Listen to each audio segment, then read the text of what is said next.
pedimos sean tan amables de permanecer de pie y atender con respeto el toque militar, silencio, en honor a los fallecidos por el COVID-19.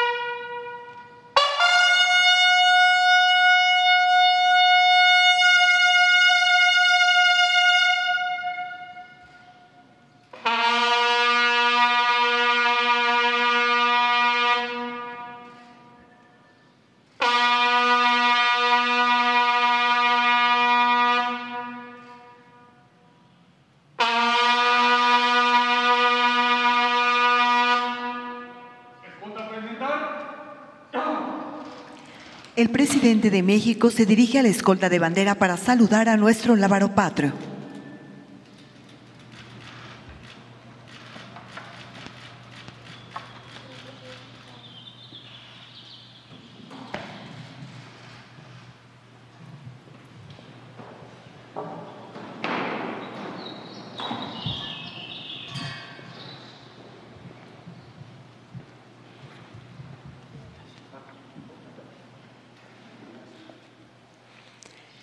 Damos inicio a esta ceremonia con los honores al presidente constitucional de los Estados Unidos mexicanos y comandante supremo de las Fuerzas Armadas.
Favor de tomar asiento.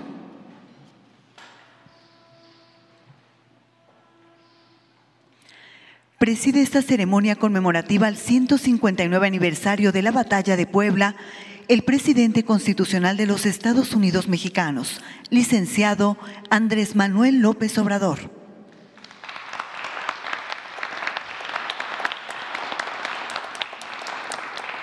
Lo acompañan en la línea de honor el general Luis Crescencio Sandoval González, secretario de la Defensa Nacional, y el ciudadano Francisco Ignacio Taibo, director del Fondo de Cultura Económica.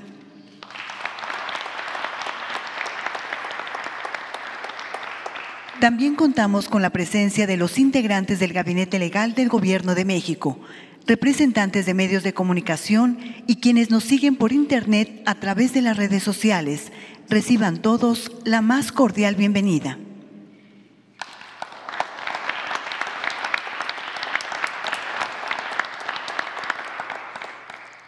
Hace uso de la palabra el ciudadano Francisco Ignacio Taibo, director del Fondo de Cultura Económica. Habitualmente no creo en los milagros, pero las cosas que sucedieron ese 5 de mayo de 1862, los personajes que intervinieron, la forma como se conjuntaron estos materiales, obliga de repente a decir, ah, caray, aquí se produjo un milagro. Vean el marco en el que está dándose la situación. La triple invasión franco-hispano-francesa se ha desarticulado gracias a las habilidades de Juárez diplomáticas, y los franceses desenmascaran el verdadero sentido de su intervención: no cobrar una deuda que además es fraudulenta e inexistente, sino controlar un país, dominarlo, y avanza. ¿Qué se les opone? Se les opone la División de Oriente, un ejército de unos 5,000 hombres en condiciones muy precarias. Leyendo la correspondencia de Zaragoza, descubres que la mitad de ellos no traen zapatos, que no tienen rifles para todos.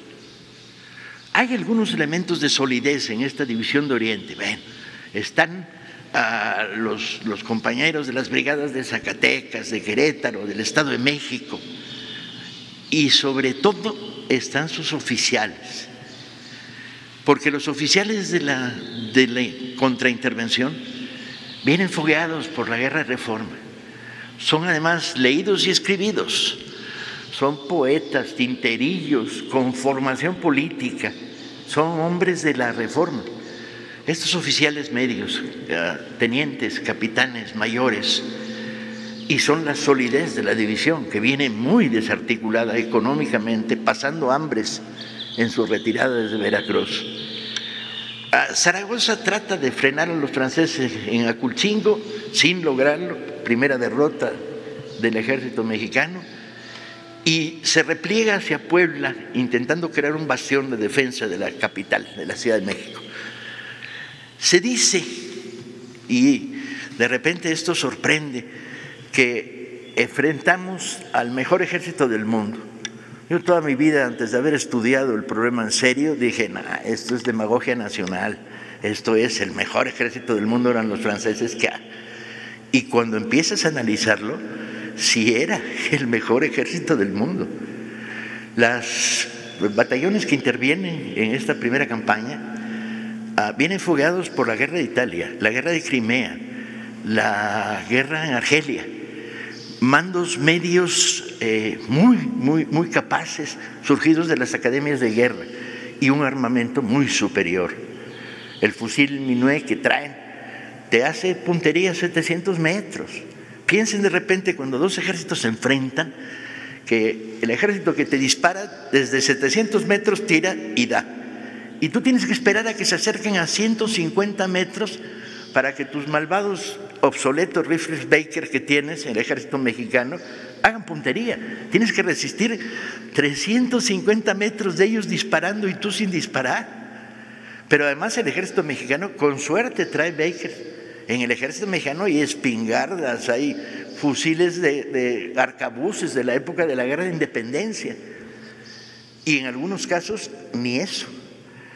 Acompañan en la retirada desde Veracruz los artilleros jarochos, muy importantes en esta batalla, van a ser definitivos porque saben el oficio, pero el problema es que no hay fusiles para ellos. Atienden la artillería que se trajo penosamente desde Veracruz. Piensen echarse las cumbas de Maltrata empujando cañones de 700 kilos, ¿sí?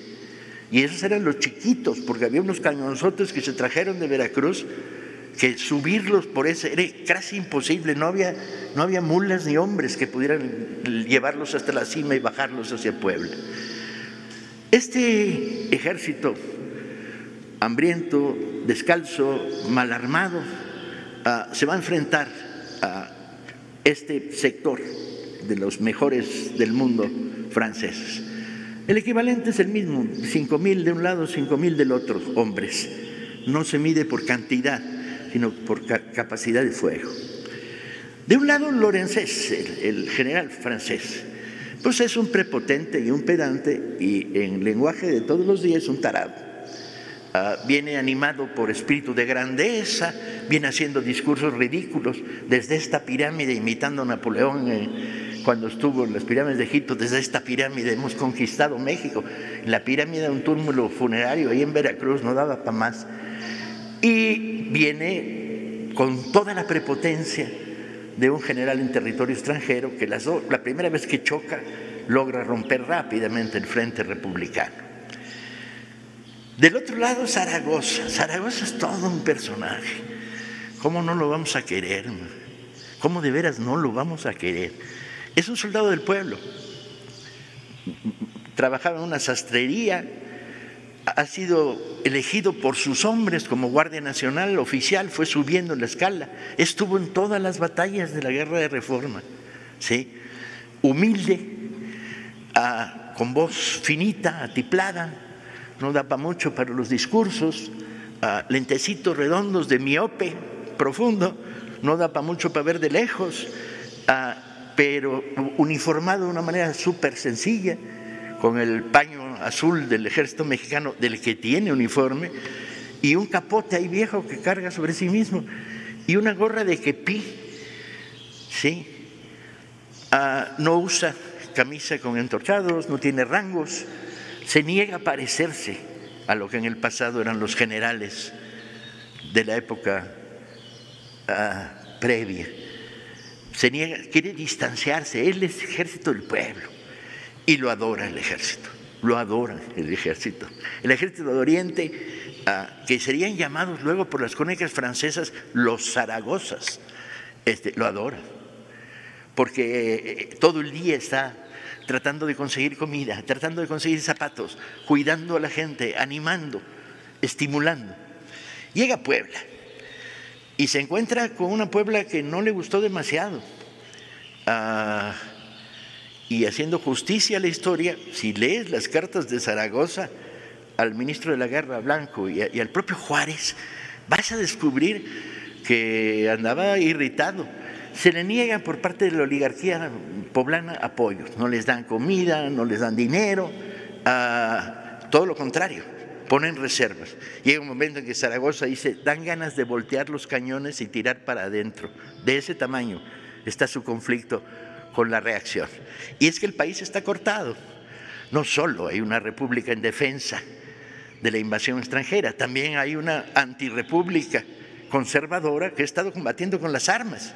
De hecho, el día previo a la batalla, un ingeniero poblano cuyo nombre no he podido descubrir para sacarlo a la luz, llega a contarle a los franceses cómo está la disposición defensiva de los fortines de Loreto y Guadalupe. Ese desgraciado, lamentablemente, las crónicas no me han permitido ponerle nombre y apellido. Y Leonardo Márquez, el asesino de Ocampo, está con una fuerza armada de caballería ofreciéndose a apoyar a los franceses en las afueras de Puebla.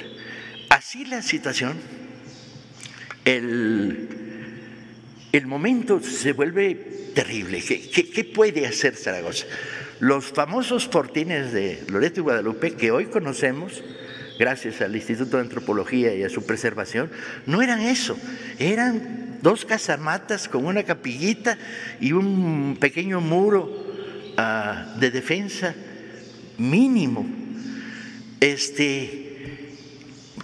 Lean las cartas, es verdaderamente terrible. ¿Qué pide Zaragoza a Juárez? Presidente, mándeme picos y palas para levantar la defensa desde la Ciudad de México. Los batallones de la Ciudad de México todavía no están integrados, el ejército no puede crecer, los de Sinaloa no llegan, los del Bajío no llegan. Y ahí está Zaragoza con 5,000 hombres y con la derrota de Aculcingo en las espaldas, esperando a los franceses que suben por la garita de Amozoc. Zaragoza lo que hace es una línea defensiva, el punto de apoyo de los 2 fuertes, ¿no?, con la artillería jarocha que logró jalar, los batallones que más confianza le dan, y una extensión de la línea que termina con las pequeñas caballerías que tiene, que no son gran cosa, y la división, que no es tal, de oaxaqueños que comanda Porfirio Díaz. Por cierto que la división de oaxaqueños trae 1/3 de lo que debería traer. 2/3 murieron un mes antes en un accidente cuando explotó un polvorín. O sea, están mermados al 30%. Y entonces este frente que ocupa cuando lo ordena Zaragoza para recibir el primer impacto francés, pues es un frente de unos 4 o 5 kilómetros, 5,000 metros. Amenaza lluvia. ¿Y qué hace Zaragoza? En la madrugada del 5 recorre la línea. Imagínenselo, porque estas cosas la historia es ponerse ahí, de vivir. Y se echa el discurso más loco que yo haya leído jamás en un libro de historia. Va a caballo, con su capote, su kepí, sus lentes de miope, y repite cada X metro o cada X cantidad de metros. Dice, tenemos enfrente al mejor ejército del mundo, pero nosotros somos los mejores hijos de México. Bien, Ignacio, contrólate. ¿Cómo que tenemos? ¿Cómo le dices a un ejército que lo que tiene enfrente es el mejor ejército del mundo? Y termina, pero nosotros somos los mejores hijos de México. Piensen que un discurso como este, que está testimoniado varias veces, cuando va recorriendo una línea de 4 en fondo, digamos, cada 20 metros lo repites, y entonces lo que vas construyendo es un eco.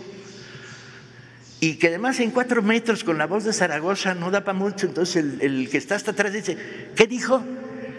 Y entonces vas construyendo un segundo eco, un eco que suena cuando dice, pero nosotros somos los mejores hijos de México. 6 kilómetros construyendo este eco. Y cuando les decía que no creo en los milagros, caray, no puedes menos que quedar absolutamente conmovido por un llamado como ese. Cuando los franceses se despliegan, cometen un error táctico gravísimo, que es de frente. ¿Cómo de frente? Puebla, cuando ha sido tomada a lo largo de la guerra, se le hizo por un ángulo donde no hay defensas. No, de frente, directamente. Destruyamos los fortines de Loreto y Guadalupe, entramos a la ciudad y luego nos vamos paseando la Ciudad de México, diría Lorenzés. Y cuando Zaragoza descubre esta maniobra de los franceses, cambia su línea. La aprieta en la zona de los cerros, pone batallones de refuerzo, ahí está Berriozábal, ¿sí? En la retaguardia Mariano Escobedo, Negrete, un general chaparrito que está en el lugar equivocado, pero para su gloria.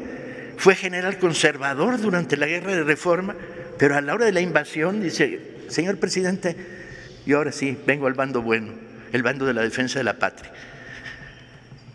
Ahí están, en el refuerzo. Y se produce una batalla extraña, porque la artillería francesa no puede operar bien, las zonas de disparo de la artillería pesada no intervienen y la ligera tiene que acercarse mucho hasta caer en el terreno de los cañones veracruzanos. Primer choque, los suavos, excelente ejército de línea, llegan hasta las primeras líneas, son repelidos por el fuego de los cañones, etc. Segundo choque de los suavos, valientes y disciplinados, ¿sí? Llegan hasta la segunda línea, están a metros de las trincheras.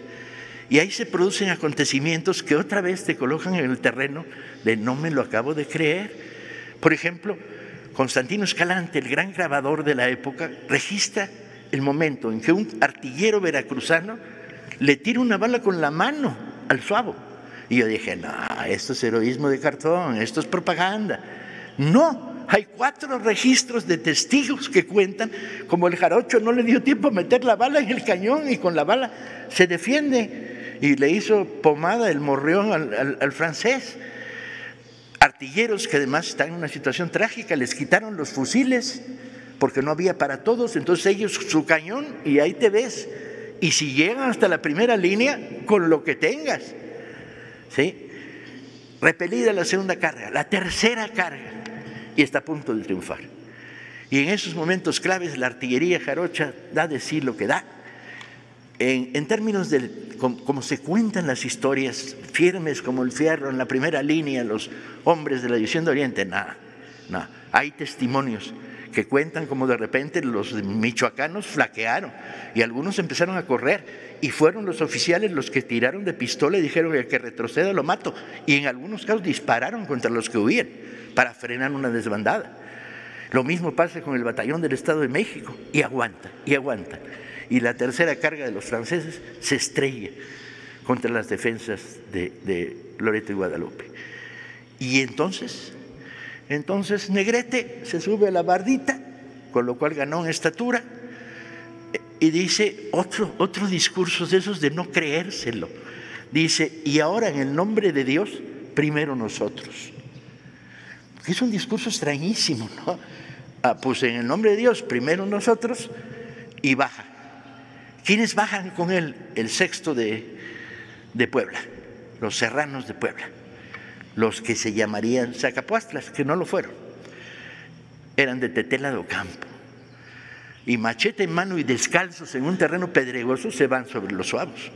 Y eso sí, produce la desbandada del ejército español que se ha replegado. Es el momento en que el ala de la caballería interviene y presiona, se avanzan las líneas y el ejército francés está derrotado y tiene que replegarse. Este es el país de las injusticias históricas. Durante años los mexicanos celebramos a los Zacapuastlas heroicos que ganaron la batalla del 5 de mayo. Bueno, descubrí el estadillo del sexto de Puebla. Hay un Zacapuastla, el resto son de Tetela de Ocampo y de la Sierra. Pero durante años, por este malentendido que causa la prensa en su época, no es el único momento en que la prensa causa malos entendidos, como ustedes bien pueden pensar, les atribuyen a los Zacapuastlas el mérito y todos los años se les entrega $1 millón para que hagan una gran fiesta en el pueblo. Y los de Tetela, ahí está en el Archivo General de la Nación, mandan todos los años una carta y dijeron, no fueron ellos, fuimos nosotros, ¿sí? Y a nosotros no nos toca nada. Ahí están los nombres de los de Tetela, de los serranos de Puebla, que remataron al ejército francés. ¿Zaragoza puede explotar la victoria? No. Calcula y dice, todavía no están derruidos, derrotados. Las bajas son enormes, pero hay números muy significativos que están escondidos en la historia. El ejército mexicano, cada baja que causó, le costó 300 proyectiles. Vean el nivel de ineficacia del armamento mexicano. 300 tiros para crear una baja enemiga. La distancia con los fusiles franceses, el hecho de que los franceses se repliegan con estructura napoleónica, haciendo cuadro para impedir que la caballería los desborde. Y Zaragoza decide no explotar la victoria. Y decide bien, porque era muy riesgoso. Sin embargo, se produce otro de los elementos del milagro del 5 de mayo, que es, ¿cómo se sabe esto? Zaragoza emite 3 partes de guerra conforme va produciéndose la batalla. Y estos partes de guerra entran en el telégrafo central de Puebla y viajan por telégrafo al Palacio de Comunicaciones de la Ciudad de México. Ahí Guillermo Prieto lo recibe, saca copia, le pone en la boca un mensajero, copia que viene corriendo para Palacio para informarle a Juárez del mensaje de Zaragoza. Pero antes que lo conozca el presidente, los mensajes de Zaragoza los conoce el pueblo, porque Prieto sale a la ventana del Palacio de Comunicaciones a contarle. Y así llega ese famoso mensaje de las armas nacionales se han cubierto de gloria. Yo no sé ustedes si están demasiado acostumbrados a los discursos y ya no se les conmueve nada, pero yo sí me conmuevo. Y he contado esta historia 50 veces. La conté en Tetela de Ocampo, la conté en Puebla con estudiantes, y me conmueve. Me conmueve porque es el triunfo del bien contra el mal, de la civilización contra la barbarie que representa la intromisión imperialista en nuestras vidas. Espero que cuando repiensen la batalla del 5 de mayo, la repiensen en toda su riqueza, toda su dimensión y todo el orgullo que a mí y que a todos ustedes nos produce. Muchas gracias.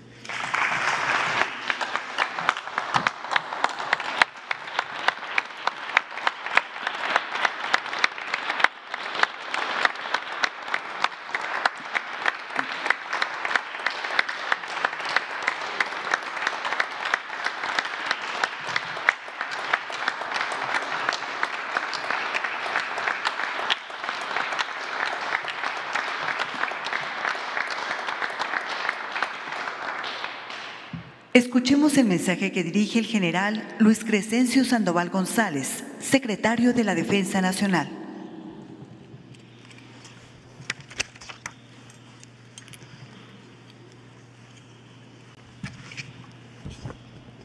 Licenciado Andrés Manuel López Obrador, presidente constitucional de los Estados Unidos mexicanos y comandante supremo de las Fuerzas Armadas, apreciables compañeros integrantes del Gabinete del Gobierno de la República, invitados especiales, compañeros de armas, representantes de los medios de comunicación, muy buenos días a todos. Es un honor hacer uso de la palabra en esta fecha emblemática en la que conmemoramos el 159 aniversario de la Batalla de Puebla, relevante hecho de armas en México que se remonta al 5 de mayo de 1862, cuando tropas francesas pretendían ultrajar la soberanía nacional. Fue la confrontación armada contra un invasor más importante de nuestra historia, ya que en esta fecha no solo se defendió a Puebla, sino que se preservó la dignidad nacional y se venció al ejército considerado en aquella época como el más poderoso del mundo. Proeza lograda con el patriotismo, el valor y arrojo del soldado mexicano, que junto al pueblo respaldó al presidente Juárez y enfrentó cuerpo a cuerpo en la primera línea de combate a los invasores, impidiendo su avance y obligándolos a retirarse del campo de batalla. Ese día, el pueblo se vistió de soldado para engrosar las filas del ejército de Oriente. Eran hombres y mujeres sencillos, de los estratos más humildes de nuestra sociedad, imbuidos de un profundo amor a México, que comprendían cabalmente que aquel 5 de mayo estaba en riesgo algo más que una ciudad o su vida misma, el destino de México. Ellos sabían que lo principal era salvar a la patria. Para lograrlo era necesario liderazgos con carácter y determinación. Por parte del Gobierno de la República, un patriota que tenía una convicción plena en la victoria, el licenciado Benito Juárez García, presidente de México en ese momento, gran estadista de origen humilde que supo guiar los destinos de la nación en un entorno complicado y de peligro que representaba esta invasión francesa. Fue indispensable el llamado que hizo a la conciencia colectiva popular para preservar la identidad mexicana, animando a todo un pueblo a defender la soberanía, la libertad y el honor nacional para impedir la imposición de un imperio. La fe inquebrantable del presidente Juárez impulsó a los mexicanos a que hicieran suya esa determinación de luchar por la existencia del país. Por la parte militar, el general Ignacio Zaragoza, quien con conocimiento del arte de la guerra, sus dotes de estrategia y la invaluable experiencia que le dejó la guerra de Reforma, supo conducir con destreza al pueblo y a las tropas mexicanas en la defensa de la patria, logrando la cohesión de ambos a pesar de que la mayoría eran ciudadanos armados de las guardias nacionales que no eran militares profesionales y provenían de todos los rincones de nuestro territorio. Se trataba del pueblo y del ejército unidos contra un enemigo que contaba con mayores recursos, adiestramiento y experiencia de combate. Pueblo y ejército iniciaron la batalla con grandes desventajas orgánicas y materiales. Sin embargo, durante el combate se puso de manifiesto su fortaleza moral inspirada en la lealtad, disciplina, honor, abnegación, honradez, espíritu de cuerpo, valor y un acentrado patriotismo. Virtudes que fueron fundamentales para el triunfo y que hoy persisten como base axiológica en los miembros del ejército mexicano. Por ello, la victoria alcanzada en Puebla forjó un férreo espíritu militar en aquellas generaciones de mexicanos, con tal magnitud que fue capaz de impresionar al mundo, pero además dio tiempo al gobierno constitucional de Benito Juárez para preparar la defensa de la República y, sobre todo, permitió confirmar a México como una nación independiente, libre y soberana. Así se arraigó en el pueblo el sentido de pertenencia y la identidad, característicos de nuestra esencia como mexicanos. El 5 de mayo de 1862 quedó de manifiesto una de las mayores fortalezas de nuestro país, la unidad nacional. En esto radica la importancia de esta batalla, que es la más significativa de nuestra historia. Con la batalla de Puebla, México aprendió que unido puede enfrentar y vencer cualquier amenaza contra su integridad y su existencia. Después de la victoria de Puebla, nuestro país fue otro, porque con la noticia del triunfo que se esparció con rapidez, quedó claro que sin importar la superioridad del enemigo, con unidad y convicción patriótica se le podía vencer. Hoy más que nunca estamos convencidos de que la unidad nacional es el único camino para hacer frente a cualquier reto o desafío. Y en este sentido, la conmemoración de la que somos partícipes constituye un homenaje que como nación rendimos a la admirable hazaña de aquellos hombres que, convencidos de sus ideales, lucharon por la patria que hoy tenemos. Es un valioso ejemplo de patriotismo y fraternidad que en la actualidad se refleja y se traslada a otros ámbitos que no son acciones de armas y tienen un profundo sentido social. Como ejemplo, la aplicación del plan de N3E para auxiliar a la población civil en casos de desastre y la participación de personal militar en la atención de la pandemia. En este contexto, para quienes integramos las Fuerzas Armadas, la batalla de Puebla es emblemática por tres razones principales. Primera, porque es muestra palpable de la unión del pueblo de México y el soldado en momentos determinantes. Segunda, porque esta batalla significó un hito que marcó el rumbo al gobierno republicano para guiar a su ejército y a su pueblo en una prolongada lucha enfocada en expulsar a las tropas invasoras que trataban de imponer una monarquía, pero sobre todo significó la permanencia de nuestra república. Tercera, porque ilustra de manera ejemplar la primera misión general que establece actualmente la Ley Orgánica del Ejército y Fuerza Aérea, que es defender la integridad, la independencia y la soberanía de la nación, misión que invariablemente seguiremos cumpliendo, al igual que las otras 4 que tenemos asignadas. Es claro que a todos como mexicanos nos llena de orgullo este tipo de conmemoraciones porque nos recuerdan la grandeza y la solidez de nuestro querido México y nos recuerdan que todos defendemos la misma bandera y la misma patria. Juntos, gobierno, pueblo y Fuerzas Armadas, constituimos una gran fuerza para hacer frente a cualquier desafío. Juntos, gobierno, pueblo y Fuerzas Armadas, constituimos una gran fuerza para trabajar por un mejor futuro para las nuevas generaciones y el progreso del país. Juntos, gobierno, pueblo y Fuerzas Armadas, somos una gran fuerza que en momentos decisivos, con voluntad y unidad nacional, realizaremos por el bien de nuestro país grandes hazañas como la de los héroes de Puebla. La enseñanza de esta gesta heroica permanece en la conciencia nacional y nos motiva a seguir celebrando nuestra historia con orgullo y con determinación, seguir honrando a México. Muchas gracias.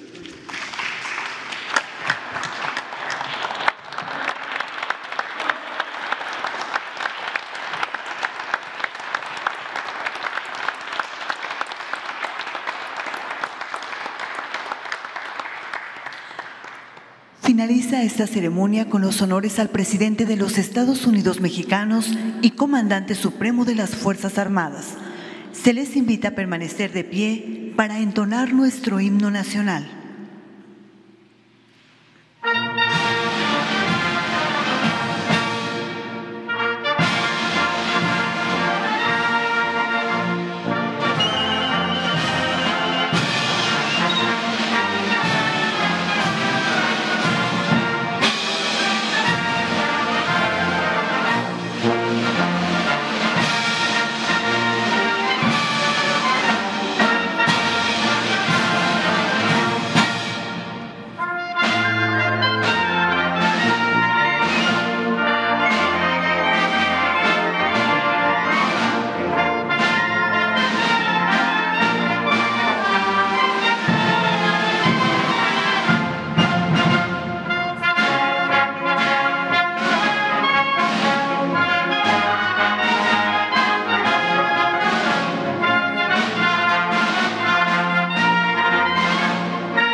presidente de México se dirige a la escolta de bandera para despedirse de nuestro lábaro patrio.